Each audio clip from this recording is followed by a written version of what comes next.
Friends, അസ്സലാമു അലൈക്കും. Survey വേൾഡിലേക്ക് എല്ലാവർക്കും സ്വാഗതം. ലോക്ക്ഡൗൺ ഒക്കെ അല്ലേ, എല്ലാവർക്കും സുഖമെന്ന് ഞാൻ വിചാരിക്കുന്നു. ഇന്ന് ഞാനൊരു ചെറിയ റെസിപ്പി ആയിട്ടാണ് വന്നിരിക്കുന്നത്. അതും ഇതിൻ്റെ പേരെന്താ നിങ്ങൾക്ക് കാണുമ്പോൾ മനസ്സിലാവും ഞാൻ വിചാരിക്കുന്നു. കൊളസ്ലോ എന്നാണ് ഇതിൻ്റെ പേര്, കൊളസ്ലോ സാലഡ്. അടിപൊളി ടേസ്റ്റാണ്, നിങ്ങൾ എല്ലാവരും ട്രൈ ചെയ്ത് നോക്കണം.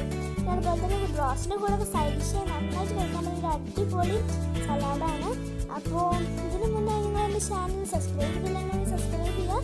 തൊട്ടടുത്തുള്ള ബെല്ലൈക്കൺ ഒന്ന് ക്ലിക്ക് ചെയ്യുക. അതുപോലെ തന്നെ ലൈക്ക് ചെയ്യുക, ഷെയർ ചെയ്യുക, ഇഷ്ടപ്പെട്ട ആരെങ്കിലും കമൻറ്റ് ചെയ്യുക. അപ്പോൾ നമുക്ക് നമ്മുടെ റെസിപ്പിയിലോട്ട് കിടക്കാം. ആദ്യം നമുക്ക് കുറച്ച് കാബേജ് കട്ട് ചെയ്തെടുക്കണം. നിങ്ങൾ ആവശ്യമനുസരിച്ച് നിങ്ങൾ എടുത്താൽ മതി. ഞങ്ങളിപ്പോൾ ഇത് ഫുൾ എടുക്കുന്നില്ല, കുറച്ചെടുക്കുന്നുള്ളൂ.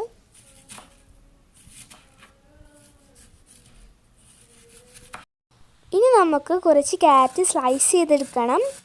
നിങ്ങൾ എടുക്കുന്ന കാബേജിൻ്റെ 1/4 ഭാഗം മതി ക്യാരറ്റ്, അതന്നെ ധാരാളമാണ്.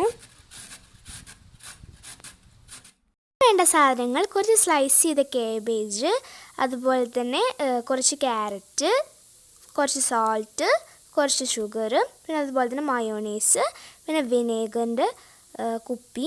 അത് ഫുള്ള് വേണ്ട, കുറച്ച് മതി. ഇതാണ് ഇതിനുള്ള ഇൻഗ്രീഡിയൻസ്.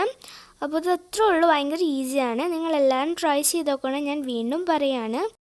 ഇനി ഈ ക്യാബേജിലോട്ട് നമുക്ക് കുറച്ച് ക്യാരറ്റ് ആഡ് ചെയ്ത് കൊടുക്കാം.